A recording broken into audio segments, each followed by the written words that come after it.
ठीक है। Hello student, मैं विशाल यादव आप लोगों का the eagle defence and competitive classes में स्वागत करता हूं। आज हम लोग, जैसा कि आपको पता है, क्लास 8 की मैथ पढ़ रहे हैं। तो उसका जो तीसरा पॉइंट है, हमने परिमेय संख्या पढ़ लिया, परिमेय संख्याओं का योग और उनके प्रगुण पढ़ लिया, और अब उनके घटाना या घटाव जो है अंतर, उसके प्रगुण पढ़ने हैं। तो चलिए देखते हैं कि परिमेय संख्याओं के घटाने के प्रगुण। तो उसमें दिया है संवरक प्रगुण। तो सबसे पहले जानिए संवरक प्रगुण है क्या। तो हम कहेंगे कि यदि दो परिमेय संख्याएं हैं p बटा के q व r बटा के s, तो इनका अंतर जो होगा, इनका अंतर इनका क्या होगा, तो p बटा के q माइनस r बटा के s, यह एक परिमेय संख्या होगी, एक परिमेय संख्या होगी। ठीक है, यह क्या होगी, एक परिमेय संख्या होगी। इसी को संवरक प्रगुण कहते हैं, होगी। ठीक है, यह क्या, कौन सा प्रगुण होता है, संवरक प्रगुण। तो चलिए देखते हैं, इसी पे आधारित एग्जाम्पल दिया हुआ है यहाँ पे। जैसा कि आप लोग देख पा रहे होंगे, यहाँ पे -5 बटा के 8 दिया है। तो इसको हम -5 बटा के 8 लिख लेंगे। फिर माइनस है, यहाँ पे 3 के बटा में -7 है। इस माइनस को ऊपर लेने के लिए -1 से यहाँ पे ऊपर और -1 से नीचे गुणा करेंगे। फिर देखिए आगे क्या होगा, यहाँ पे यही -5 बटा के 8 -3 हो जाएगा, और माइनस माइनस क्या हो जाएगा, प्लस। तो यहाँ पे आ जाएगा 7। अब इस माइनस का इस माइनस में मल्टीप्लाई होगा, यहाँ पे आ जाएगा प्लस 3 बटा के 7। यहाँ पे माइनस हो गया, एक मिनट,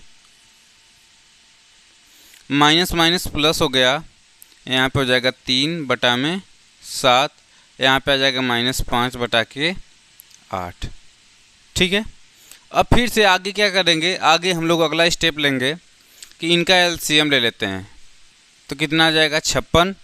8 से भाग करेंगे 7 बच जाएगा, 7 का 5 में गुणा होगा, -35 आ जाएगा, प्लस 7 × 8 = 56। 7 से 56 में भाग करेंगे 8 बच जाएगा, 8 का हम 3 में गुणा करेंगे तो 8 तरीके 24 हो जाएगा। इनको हम लोग क्या कर लेते हैं कि जोड़ लेते हैं, जैसे ही मतलब घटा लेते हैं, एक माइनस एक प्लस है तो माइनस हो जाएगा जोड़ने पर।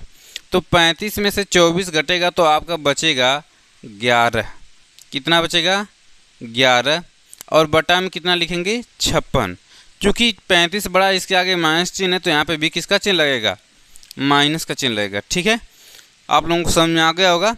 तो इसको आप लोग क्या करेंगे, नोट करेंगे। चलिए, तो अब हम लोग सीखने वाले हैं क्रम विनिमय प्रगुण, घटाने का क्रम विनिमय प्रगुण।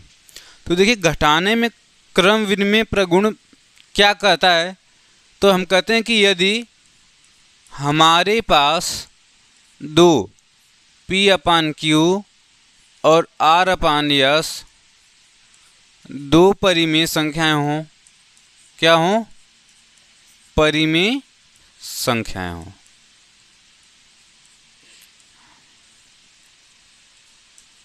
ठीक है, p और q और r/s दो परिमेय संख्याएं, तब यह प्रगुण कहता है कि p/q minus r/s not equal to r/s minus p/q।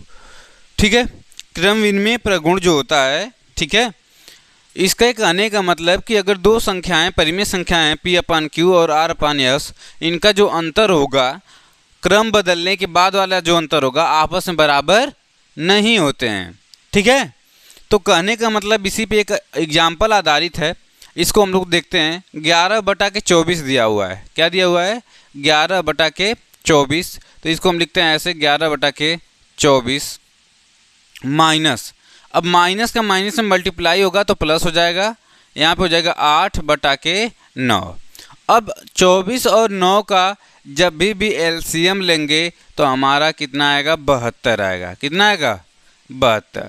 ठीक है, अब देखो 24 तिहाई 72 होता है तो 3 का गुणा 11 में करोगे तो 11 तिहाई 33, बीच में आ गया प्लस, 9 8 72, 8 8 64, और हमारा आंसर आएगा 4 3 7 और 6 3 9, 97/72।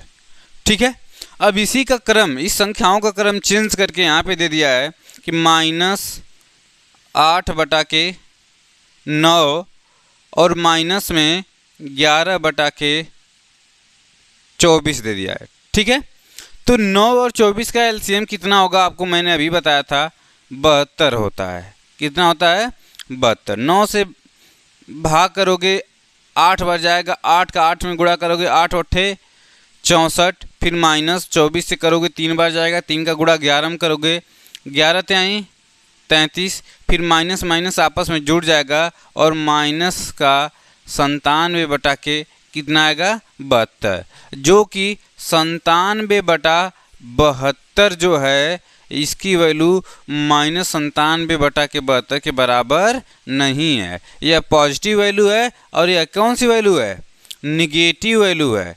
इसीलिए यह क्रम विनिमय नियम का पालन नहीं करता है। ठीक है, किसका पालन नहीं करता है, क्रम विनिमय नियम का पालन नहीं करता। यह एग्जाम्पल था इसका, आज के लिए मतलब अब के लिए यही, फिर मिल। तो स्टूडेंट्स हम लोग अब सीखने वाले हैं साहचर्य प्रगुण। साहचर्य प्रगुण क्या होता है, इसको इंग्लिश में एसोसिएटिव और क्रम विनिमय को कम्यूटेटिव कहते हैं। ठीक है, तो जो एसोसिएटिव या साहचर्य प्रगुण होता है, जैसे इसमें 3 परिमेय संख्याएं होती हैं। मान लीजिए 3 परिमेय संख्याओं में P/Q एक है, दूसरा R/S है और तीसरा T/U है। तो इस जो साहचर्य प्रगुण होता है वो कहता क्या है कि 2 परिमेय संख्याओं का जो अंतर है, शुरू के 2 परिमेय संख्याओं का अंतर में से जब हम तीसरी परिमेय संख्या को घटाते हैं तो इसका मान बराबर होना चाहिए किसके, जो अंतिम की 2 परिमेय संख्याएं हैं उसको शुरू के परिमेय संख्या में से जब घटाया जाएगा, अर्थात R/S माइनस T/U। तो ये दोनों क्या होने चाहिए, बराबर होने चाहिए। ध्यान सुनिएगा, जैसे 3 परिमेय संख्याएं थी P/Q, R/S, T/U, तो इसमें की जो 2 शुरू की परिमेय संख्याएं इनका अंतर जो होगा उसमें से तीसरी को घटाएंगे। ठीक है, और एक चीज़ और बोल सकते हैं कि जो पहली परिमेय संख्या है उसमें से जो अंतिम की 2 परिमेय संख्या हैं उनका जो अंतर घटाएंगे तो बराबर होना चाहिए। तो यह अंतर में फॉलो नहीं करता, ये बराबर कभी होता नहीं है, तो घटाने के लिए साहचर्य प्रगुण कभी फॉलो नहीं करता। अर्थात हम कहते हैं कि जो साहचर्य प्रगुण होता है घटाने पे लागू नहीं होता है। तो इसी को हम लोग चेक करने वाले हैं, 2 सवाल है इसी के माध्यम से। तो चलिए देखते हैं हम लोग। यहाँ पे देखो 3/4 है और यहाँ पे माइनस है, क्या है, माइनस। तो हम कहेंगे कि देखिए यहाँ पे -1 का गुणा ऊपर और -1 का गुणा नीचे करेंगे। तो यहाँ पे देखो आ जाएगा हमारा कितना, 3/4। अब -1 का माइनस में गुणा करोगे 1 में तो -1 आएगा और यहाँ पे प्लस हो जाएगा। तो फिर माइनस का माइनस में गुणा करोगे तो यहाँ पे क्या आएगा, +1/5 आ जाएगा। फिर इसको हमने ऐसे बंद कर लिया। फिर माइनस में -2 का गुणा होगा तो यहाँ पे फिर से प्लस आ जाएगा, 2/के कितना आ जाएगा, 3। इनका एलसीएम ले लो, यहाँ पे पहले इसको सॉल्व कर लेते हैं, 20 आएगा एलसीएम। ठीक है, तो 5 तिहाई 15, क्योंकि 4 से भाग करोगे 5 बार जाएगा। अब 5 के गुणा 3 में करोगे कितना बार जाएगा, आएगा 15 आएगा। फिर 5 से भाग करेंगे 4 बार जाएगा, 4 का गुणा 1 में करेंगे तो कितना आएगा, 4। इसको हम लोग सॉल्व कर लेते हैं, फिर 2/3 इसी में जोड़ना है। तो चलिए देखते हैं हम लोग। ठीक है, अब ध्यान दीजिएगा, 15×4 19/20 प्लस 2/3। अब इनका एलसीएम ले लेते हैं। एलसीएम जैसे ही लेंगे आएगा हमारा कितना, 60। 20 से भाग करेंगे 3 बार जाएगा और 3 का 19 में गुणा करोगे 57 आ जाएगा। प्लस 3 से करोगे 20 बार जाएगा, 20 का गुणा 2 में करोगे 40। कुल मिला के 97/60 आएगा। ठीक है, अब यहीं पे हम इस वाले प्रश्न को देखते हैं। हमारा 3/4 दिया हुआ है। क्या दिया हुआ है? 3/4 माइनस है, माइनस उतार लिया। अब देखो यहाँ पे माइनस नीचे है तो हम लोग यहाँ पे -1 का ऊपर और -1 का नीचे गुणा करेंगे तो नीचे वाला प्लस, ऊपर वाला माइनस। जब ऊपर वाला माइनस फिर यहाँ पे माइनस का गुणा होगा तो यहाँ पे क्या हो जाएगा? प्लस हो जाएगा। क्या हो जाएगा? प्लस। अब देखो एक मिनट। हाँ, इस माइनस को यहीं पे रहने दो। अब यहाँ पे बड़ा वाला ब्रैकेट लगा हुआ है तो यहाँ पे आ जाएगा -1/5 फिर -2/3। इसी को सॉल्व कर लेते हैं तो एलसीएम हमारा आएगा 15। कितना आएगा? 5×3 3 का गुणा 1 में करोगे तो -3 से भाग करोगे 5 बार जाएगा, 5 गुणा 2 में -10। यहाँ पे इसको ऐसे माइनस लगा दो, इसको बंद कर लेते हैं हम लोग। ठीक है, यहाँ पे आ जाएगा 3/4। कोई दिक्कत है यहाँ तक? अब देखो ध्यान सुनना, इसको जोड़ेंगे तो आ जाएगा हमारा 3/4 माइनस में 13/15। अब देखो 15 और 4 का एलसीएम लोगे तो 60 आएगा। 4 से भाग करोगे 15 बार जाएगा, 15 का गुणा 3 में करना, 15×3 45 माइनस फिर 15 से 60 में भाग करोगे 4 बार जाएगा, 4 का गुणा 13 में, 13×3 53 52। यहाँ पे एक माइनस एक प्लस है। ठीक है, अब देखेंगे क्या इसका आंसर सही आ रहा है। तो देखिए 45 में से -52 घटाएंगे तो हमारा आएगा -7/60 आएगा। यह आंसर और यह आंसर आपस में बराबर नहीं है, 97/60। अतः यह साहचर्य प्रगुण का फॉलो नहीं करता है, पालन नहीं करता है। ठीक है।